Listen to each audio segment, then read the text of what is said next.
Bueno, amados hermanos y hermanas, sean todos muy bienvenidos al canal El Reino en Parábolas. Hoy pues en este día vamos a tratar el tema de sábado en sábado.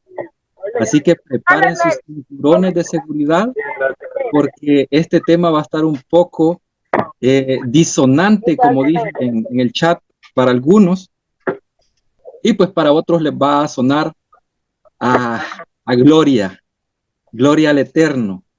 Bueno, voy a iniciar con la oración.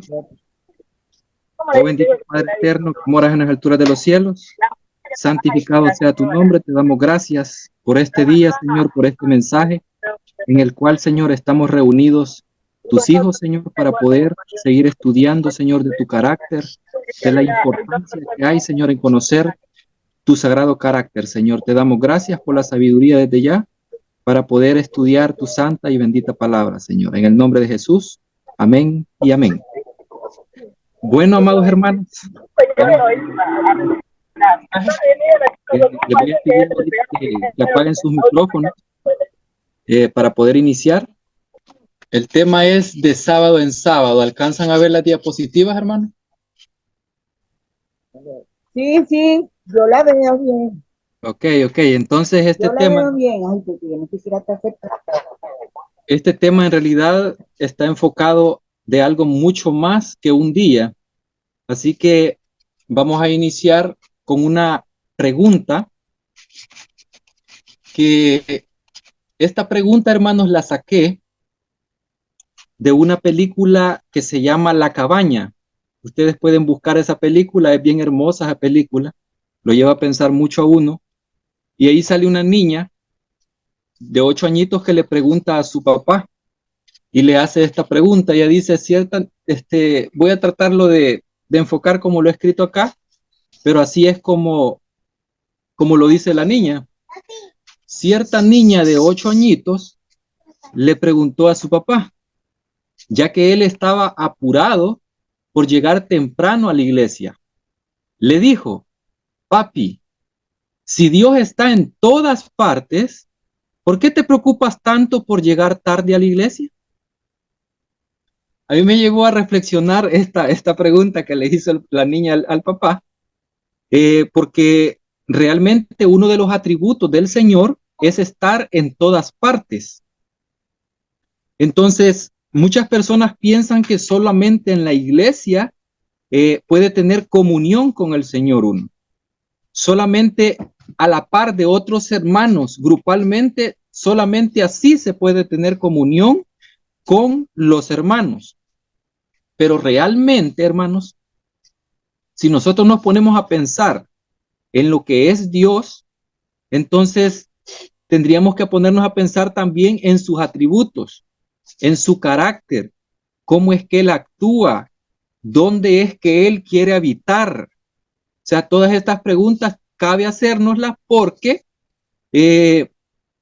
si Él tiene este atributo de estar en todas partes, entonces se podría decir que si nosotros dejamos de congregarnos en alguna religión en específico, eso no quiere decir que nosotros nos vayamos al mundo y comencemos a pecar como nosotros queramos, sino que aunque nosotros estemos fuera, nosotros siempre estamos conectados con Él porque Él siempre está en todo lugar. Incluso ahorita, en este momento que nosotros no estamos congregados bajo ninguna denominación en específico, yo sé que el Señor está con cada uno de nosotros.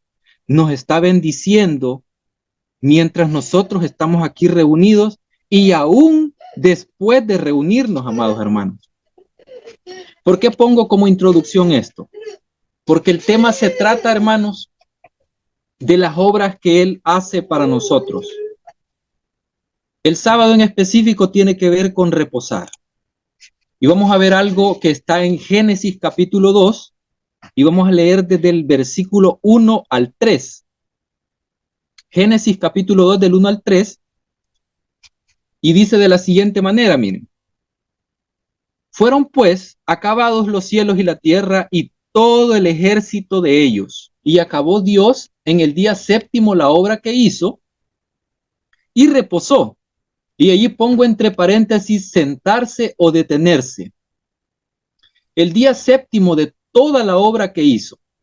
Y bendijo Dios al día séptimo y lo santificó porque en él reposó de toda la obra que había hecho en la creación. Me voy a detener un poquito acá para explicar un poco acá de lo que he subrayado en negritas. Por ejemplo, la palabra acabados. Cuando a usted se le pregunta qué significa para usted acabar, ¿qué se le viene a la mente, amados hermanos? ¿Tiene Que todo desconectado? está terminado. Amén, amén, así es. Entonces, al ver esta palabra, nosotros nos damos cuenta que él acabó algo. Su obra fue terminada. Y hay algo extraño acá. No sé si lo habían notado, pero muchos dicen que en 6 días es que se creó la tierra. Yo también estoy de acuerdo con eso, pero este texto dice algo un poco contrario a eso. Y dice aquí que acabó Dios en el día séptimo, dice acá, la obra que hizo. O sea que aún en día séptimo estaba creando y en él fue que terminó la obra. Y en él también reposó. O sea, se sentó, se detuvo y comenzó a descansar de la obra que hizo. Pero aquí tenemos que hacernos una pregunta. ¿En qué momento Dios se cansa? ¿En qué momento Dios se cansa? Si uno de sus atributos es ser todopoderoso, No es un, no puede cansarse. Después dice, y bendijo Dios al no, séptimo día y lo santificó, porque en él, dice, reposó de toda la obra que había hecho en la creación. Fíjense que en el capítulo 1 de Juan, esto no lo tengo aquí mencionado en las láminas, pero en el capítulo 1 de Juan, si usted lo lee, se va a dar cuenta de que en él, o sea, en Cristo fueron creadas todas las cosas. Por ende, en quien descansaban todas las cosas, en quien estaban creadas todas las cosas y para quién eran todas las cosas, eran para Jesús realmente. En él descansaba todo. Por medio de él era eterno todo. No había nada más. Entonces, al ir a Juan 19:30, quiero conectar esto porque quiero dar por sentado algo muy importante. Dice que cuando Jesús hubo tomado el vinagre, dijo, consumado es. Y habiendo inclinado la cabeza, entregó el espíritu. La palabra consumado es la misma que se ocupa en Génesis, en donde dice acabados. Es la misma palabra para terminar, para completar, para concluir. Es la misma palabra que se utiliza. Entonces, ¿qué es lo que hizo Jesús en esa cruz? Y él mismo dijo que había ya completado la obra. Y después de eso, él inclina la cabeza y exhala el espíritu. Entonces aquí hay algo muy importante que recalcar. Como él es el principio y el fin de todas las cosas, el alfa y el omega, imagínense que en el Edén se comienzan a hacer todas las cosas y ya con la muerte de Jesús, por amor a los hombres, porque ya los había perdonado, por eso es que él muere, él viene y vuelve a concluir la obra que él había hecho. ¿Cuál obra? La obra de salvación. Allá era de creación en el Edén, pero ahora en este momento cuando Jesús está exhalando el espíritu antes de que lo exhale, él está consumando algo, él está completando algo también, y esta obra es la de la salvación, porque el perdón ya lo había dado mucho antes de que nosotros naciésemos. El perdón ya estaba. Lo único que faltaba era consumar esa obra, demostrar por medio de qué, por medio de su amor para nosotros, las obras que había destinado para nosotros desde el principio. Entonces, si seguimos este parámetro, hasta el momento, ¿cuáles obras son las que están terminadas? ¿Las obras del hombre o las obras del Señor? Ya vamos a llegar a una parte, no quiero que respondan esta pregunta, pero aquí viene algo más interesante todavía. De Egipto al reposo. Noten aquí algo. En Éxodo 20, del 1 al 2, dice, y habló Dios todas estas palabras diciendo, yo soy el Señor tu Dios, que te saqué de la tierra de Egipto, de casa de servidumbre. Muy bien. Esa palabra sacar es liberar.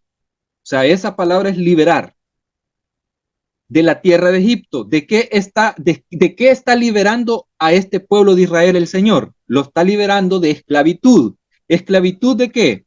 De servidumbre. Allá en Egipto los hombres valían por los ladrillos que ellos hacían, por el trabajo que ellos hacían. Pero en cambio acá el Señor los está sacando de allí, no para seguir en servidumbre, sino para ser libres en Él. Para eso los saca de Egipto, porque en Egipto eran esclavos tanto del pecado, eran esclavos de la idolatría, eran esclavos del trabajo, eran esclavos de todo.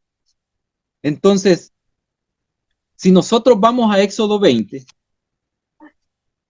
en Éxodo 20, siempre vamos a seguir leyendo en Éxodo 20, si gustan vayan ahí, en el versículo 18, siempre de Éxodo 20. Yo quiero que noten algo bien importante aquí. Después de que se había proclamado lo que son los 10 mandamientos, porque en el versículo 17, donde terminan, dice acá, todo el pueblo vio y oyó los truenos, los relámpagos, el sonido de la bocina y el monte que humeaba, y temblando de miedo se mantuvieron lejos. Y dijeron a Moisés, habla tú con nosotros y nosotros oiremos. No hable Dios con nosotros para que no muramos.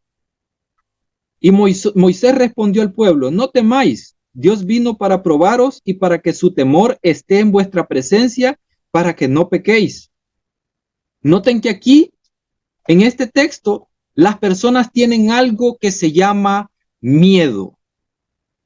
Y eso no debe existir cuando estamos ante la presencia del Señor, porque nosotros sabemos que Dios es amor. Independientemente de la condición en la que usted se encuentre, no debe de temerle al Señor, porque el Señor es amor. Lo quiere como a un padre a usted y a mí. Por ende, aquí este pueblo, en vez de alegrarse por todo lo que están recibiendo de parte del Señor, y allí voy a poner entre comillas eso, porque hay partes que aquí en los 10 mandamientos, solo por poner un ejemplo, a la mujer no se le da el lugar que le corresponde. En el versículo 17, si ustedes leen detenidamente el texto del versículo 17, a la mujer se le toma como un material. Dice, no codiciarás la casa de tu prójimo. O sea que en primer lugar ponen la casa de mi prójimo. Y después ponen en segundo lugar a lo que es la mujer. En este caso, la esposa de tu prójimo. Y después dice, ni su siervo, ni su criada, ni su buey, ni su asno, ni cosa alguna de tu prójimo.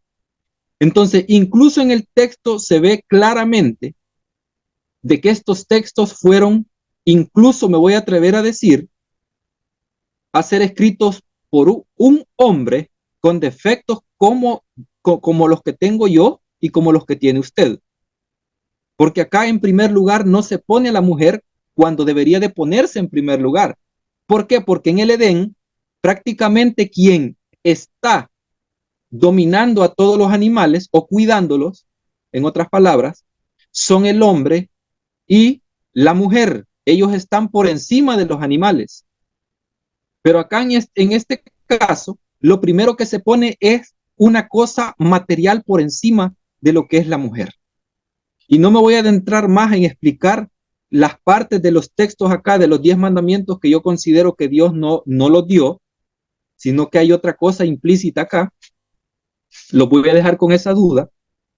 En otro estudio vamos a ver eso. Luego, nos vamos a ir a Éxodo capítulo 12, versículo 22. Éxodo 12, Hebreos 12, 22 es. Vamos a ir a ese texto. Y solo comparen lo que acabo de leer, en donde la nación de Israel tiene miedo de seguir escuchando al Señor. Pero miren lo que dice acá en Éxodo 12, versículo 22. Bueno, vamos a leer, hermanos, desde el versículo 18, para leer contexto. Dice acá, porque no os habéis acercado al monte que se podía tocar, al fuego encendido, al turbión, a la oscuridad, a la tempestad, al sonido de la trompeta y al estruendo tal de las palabras, que los oyentes rogaron que no se les hablase más. Eso lo acabamos de ver en Éxodo, hermano. Porque no podían soportar lo que se mandaba. ¿Y por qué creen que no lo podían soportar? Porque ninguna de las personas podía cumplir con cada una de esas cosas a cabalidad, porque era imposible en la condición en la que se encontraban. Después dice, se les había dicho, aún si una bestia hubiera tocado el monte, habría sido apedreada. O sea, aún si una bestia tocara ese monte, inmediatamente, hermanos, esa bestia tenía que morir. Más aún si era un ser humano, lo mismo, tenía que morir. Después dice, y tan terrible era lo que se veía, que Moisés dijo, estoy espantado y temblando. Sino, y después dice así, mire, solo vean el contraste de lo que acabo de decir, de lo que acabo de leer en Éxodo con respecto al miedo, y vea el contraste acá de lo que dice en el versículo 22. Dice, sino que os habéis acercado al monte Sión, a la ciudad del Dios vivo, a la Jerusalén celestial, a la compañía de innumerables huestes de ángeles, a la congregación de los primogénitos inscritos en el cielo. Os habéis acercado a Dios, el juez de todos, a los espíritus de los justos hechos perfectos, a Jesús. O sea que está diciendo, ese monte de Sión o a esa nueva Jerusalén, esa Jerusalén celestial, tiene que ver con una sola persona, y esa sola persona, voy a decirle persona al Señor, aunque no le cabe ese título a él, sino que él es mucho más que una persona. Dice acá que nos hemos acercado a Jesús, el mediador del nuevo pacto, y a la sangre rociada que habla mejor que la de Abel. Después dice, mirad que no desechéis al que habla. Y lo voy a dejar hasta ahí. Si ustedes se dan cuenta, aquí dice que nosotros nos hemos acercado a un monte en donde ya no hay temor, sino que quien está es alguien que no lleva a juicio a las personas, sino que está ahí para perdonarles, está ahí para salvarles, está ahí para demostrarles cuán grande amor tiene por cada uno. Entonces, si venimos y leemos el versículo siguiente que está en Juan 14, 27, vamos a dejar la lectura de Hebreos. En Juan 14, 27 dice esto, la paz os dejo, mi paz os doy. Yo no os la doy como el mundo la da. No se turbe vuestro corazón, ni tenga miedo. ¿Qué está diciendo Jesús aquí? Aquí Jesús está dejando algo muy importante, y esta paz tiene que ver con su espíritu también, y tiene que ver con una paz que solamente Él puede dar, porque Él es el que habita en cada uno de nosotros. Él siempre ha querido que nosotros estemos en constante reposo. Por eso es que el tema se llama de sábado en sábado, aunque sábado no significa Shabbat tampoco en hebreo, y no significa tampoco día de reposo, pero yo lo he tomado así porque con eso están familiarizadas cada una de las personas allá afuera. Pero en realidad no significa eso, sino que Shabbat significa día de reposo, significa cesar, significa sentarse, eso significa. O sea, detenerse a contemplar lo que Dios ha hecho, detenerse a contemplar lo que el Señor nos ha entregado como regalo, nuestros hijos, nuestros amigos. tener paz con ellos, compartir con ellos. O sea, si hay un momento en el cual podemos tener paz, es compartiendo con nuestros familiares. Entonces, interesante. La pregunta es esta. Si aquí el Señor me está diciendo que Él nos da una paz que no es la misma que el mundo nos puede dar. El sábado el mundo nos lo entrega. Es muy sencillo. Hay personas que se les da permiso en que, o sea, que no trabajen en sábado. O hay personas que se les da permiso que no trabajen en domingo. O sea, ese día el hombre lo da. Pero eso no te puede dar paz, amigo. No te puede dar paz, hermano. O sea, esa paz que el mundo te da, o sea, aunque te entregue ese día para que tú descanses, eso no significa que tú estés reposando. La única paz viene del Señor, porque en Él es que descansamos. Aquí viene otra cosa muy interesante. Israel pide rey. Ahí está el rey Saúl pensando, miren. Ahí está el rey Saúl pensando. ¿Qué va a hacer con todos estos israelitas? Israel se le da una advertencia. El rey de reyes era el que dirigía la nación de Israel. Él era el rey de la nación de Israel. Pero ellos piden un rey en Primera de Samuel del capítulo 8, versículos del 4 al 20. Usted puede leer eso que estoy diciendo. Ellos piden rey aún sobre la advertencia, o sea, pasan por encima de la advertencia que el Señor ya les había hecho. Él les dijo, yo ya los saqué de la esclavitud. Yo ya los saqué de la esclavitud. Pero este rey, si ustedes piden este rey para que los gobierne, así como los reyes de las naciones gobiernan a sus naciones, este rey les va a empezar a poner cargas que ustedes no van a poder llevar. Pero vamos a ir a ese texto para leer una cosa muy importante acá. Solo vean lo que dice acá. Yo creo que no van a alcanzar a ver muy bien eso, pero siempre ahí en los versículos que acabo de leer por ahí, en la cita que acabo de leer está todo esto. Solo vean lo que dice aquí después Samuel, en el versículo 10 del capítulo 8 de Primera de Samuel. Y refirió Samuel todas las palabras de Jehová, dice, al pueblo que le había pedido rey. Dijo, pues, así hará el rey que reinará sobre vosotros. O sea, va a decir aquí todo lo que va a hacer el rey que le va a poner. Tomará vuestros hijos y los pondrá en sus carros y en su gente de a caballo. O sea que los va a mandar a la guerra. Después dice, para que corran delante de su carro. Y nombrará para sí jefes de miles y jefes de cincuentenas.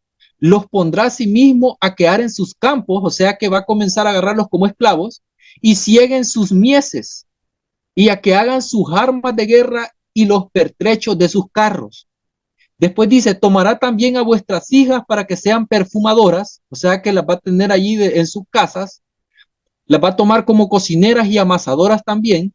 Asimismo tomará lo mejor de vuestras tierras, de vuestras viñas y de vuestros olivares y los dará a sus siervos. Y miren lo interesante del versículo 15. Diezmará vuestro grano y vuestras viñas para dar a sus oficiales y a sus siervos. ¿Acaso esto no lo hacen los pastores ahora en día? Que toman el dinero del diezmo de las personas, aunque aquellas sean pobres. Eso no es tener descanso, amados hermanos. Eso no es tener reposo. Eso es estar bajo el yugo de la esclavitud otra vez. Porque ahora su rey ya no es el Señor, sino que su rey es otro. Incluso hay personas que idolatran a sus pastores, a sus sacerdotes, y los ponen por encima del Señor. Lamento mucho decirlo, pero así es.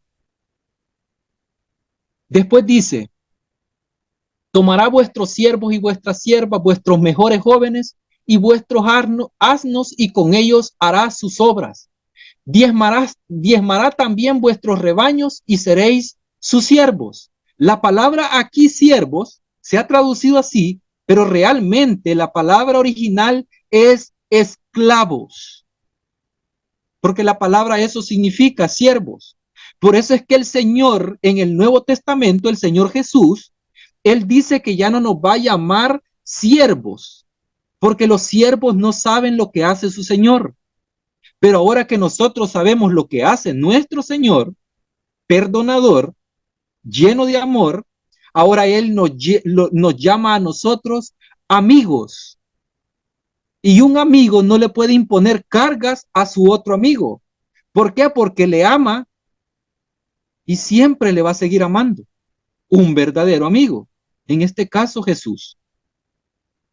Después dice, y clamaréis aquel día a causa de vuestro rey que os habréis elegido, mas Jehová no os responderá en aquel día, dice acá. Yo quiero que reflexione aquí usted. ¿Se siente que está en esclavitud usted en estos momentos? No quiero que me responda ahorita. ¿Se siente esclavo usted de algunas cosas que hace? ¿Hace algunas cosas usted porque debe de hacerlas o porque siente el amor por hacerlas? Porque si está haciendo las cosas porque debe de hacerlas, entonces usted está en esclavitud todavía y no está reposando en el Señor. Luego vamos a seguir con algo que viene a hacer el Señor a la tierra. Solo noten lo que dice. Esto es hermoso, hermano. ¿Qué vino a hacer? Aquí me equivoqué. Imagínense, soy ser humano, yo tengo errores. Miren, ahí puse ser y la palabra debería haber sido hacer. ¿Qué vino a hacer Jesús a la tierra? En Lucas 4, del 18 al 20 dice esto. El Espíritu del Señor está sobre mí, por cuanto me ha ungido para dar buenas nuevas a los pobres. Me ha enviado a sanar a los quebrantados de corazón, a pregonar libertad a los cautivos, dar vista a los ciegos, a poner en libertad a los oprimidos, a predicar el año agradable del Señor. Y después noten esto. Yo quiero que reflexionen en lo que voy a leer en este instante, porque es bien interesante. No sé si usted se ha detenido aquí a leer esto bien detenidamente, pero aquí hay algo muy importante que para mí es como una profecía preciosa. Dice así, y enrollando el libro, lo dio al ministro y se sentó. Esa palabra se sentó, la he puesto en negritas porque es muy importante. Después dice, y los ojos de todos, solo note la palabra que está aquí, todos en la sinagoga estaban fijos en él. Hay dos palabras muy importantes aquí, son proféticas para mí. Dice que luego de haber leído todo esto, que tiene que ver con reposar en el Señor, si usted ve, el Señor lo que quiere hacer es libertar. ¿De qué? Libertar del yugo de la esclavitud a cada persona, de la pobreza, de lo que es el quebrantamiento de corazón por causa de los que los tienen esclavizados. Viene a pregonar libertad, a dar vista a los ciegos, a poner libertad a los oprimidos. O sea, viene a predicar solamente buenas nuevas. ¿Acaso eso no es dar reposo a aquellos que él ama, amado hermano? Y luego después de eso, él se sienta, o sea que se detiene, descansa, es la misma palabra, descansa, y después dice que todos en la sinagoga tienen puestos los ojos fijos en él. Eso es lo que debe de hacer cada ser humano en esta tierra. Cuando nosotros tenemos fijos los ojos en él, descansamos en él. ¿Saben por qué descansamos en él? Porque él ya está sentado a la diestra del Padre, él ya consumó la obra de salvación para cada uno de nosotros. Por eso es que nosotros debemos de fijar la vista en las cosas que están en los cielos y no en las cosas de la tierra. Si alguien a usted le dice, mira, amado hermano, si dejas de asistir a tal iglesia, estás perdido. Usted dígale, mi salvación no depende de asistir a una iglesia, sino de poner mi confianza en mi Señor Jesús. Solamente en Él está mi salvación también, no en un edificio. Y yo sé que les va a dar un poco de risa lo que voy a compartir con ustedes. Esta es la lámina número 7, solo me faltan 2. ¿Y qué es lo que ven de extraño en esta lámina? Solo vean lo que qué es lo que ven ahí. Dice semana según la paz y el descanso en Cristo. Solo note lo que ven ahí. ¿Qué ven de extraño ahí? La semana comienza según el calendario gregoriano. En domingo es el primer día de la semana. Mire lo que dice acá. Domingo, lunes, martes, miércoles, jueves, viernes y sábado. Y noten después, según como está escrito en la Biblia, los días de la semana son así. Primer día, segundo día, tercer día, cuarto día, quinto día, sexto día, séptimo día. Para el romano, o sea, para el que está en el mundo, o para el que anda, como diríamos, para el que está bajo el calendario de los hombres, son los días del principio los que están en azul, del domingo a sábado. Para los judíos, para las personas que siguen el judaísmo, son los que están en la segunda fila. Pero para el que su descanso está en Cristo, como seguía diciendo,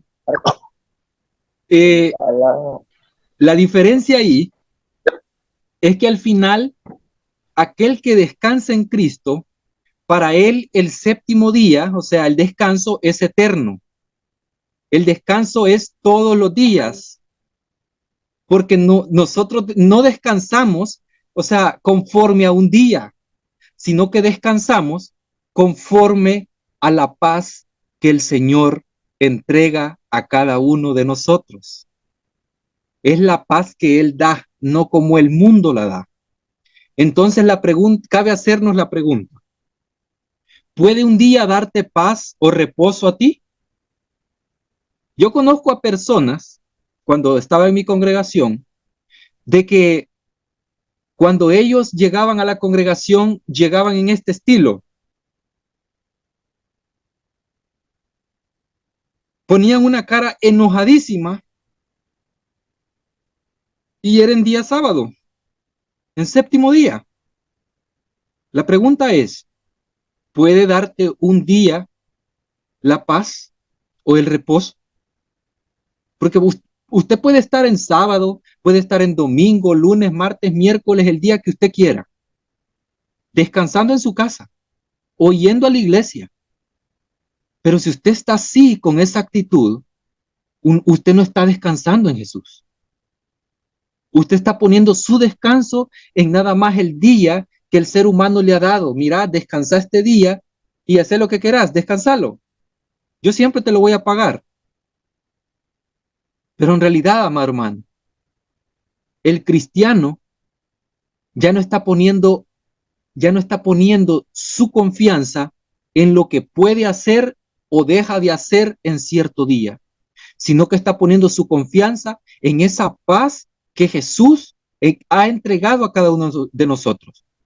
Ese descanso que Jesús nos ha entregado a nosotros. Porque Él ya la obra ya la terminó, ya la consumó, hermanos. Esa obra de salvación ya está hecha. Lo que pasa es que nosotros queremos vivir nuestra salvación ya al final de los tiempos. Y en realidad la salvación se vive desde este momento, hermanos. En el presente se vive la salvación. En el presente tenemos que estar viviendo en reino celestial ya. Porque la misma palabra nos dice a nosotros que somos sentados juntamente con Él en lugares celestiales. Cuando nosotros ya estamos creyendo en Él. Entonces, por ende, nosotros ya estamos gozando del reino de los cielos, amados hermanos. Allí está la confianza. Ya no dependemos de un día, sino que dependemos del Señor y su obra preciosa, amados hermanos. Luego acá, y aquí está de donde saqué el título del tema, y aquí los quería agarrar. Aquí los quería agarrar. En Isaías 66:23, por cierto, este texto lo toman los hermanos para aplicarlo como que este día se va a guardar en la tierra nueva, o sea, ya cuando estemos frente al Señor. Y solo note lo que dice acá, esto es bien interesante. Y de mes en mes, y de día de reposo en día de reposo, vendrán todos a adorar delante de mí, dijo el Eterno. Yo quiero hacerle una pregunta. ¿Por qué en el original hebreo, en vez de mes, dice luna nueva en luna nueva? ¿Qué tiene que ver esto con la tierra nueva? Aquí hay una contradicción y les voy a decir por qué hay una contradicción. ¿Será que se va a estar guardando las lunas nuevas en la tierra nueva? Porque esta era una fiesta que siguen celebrando incluso los judíos hasta el día de ahora.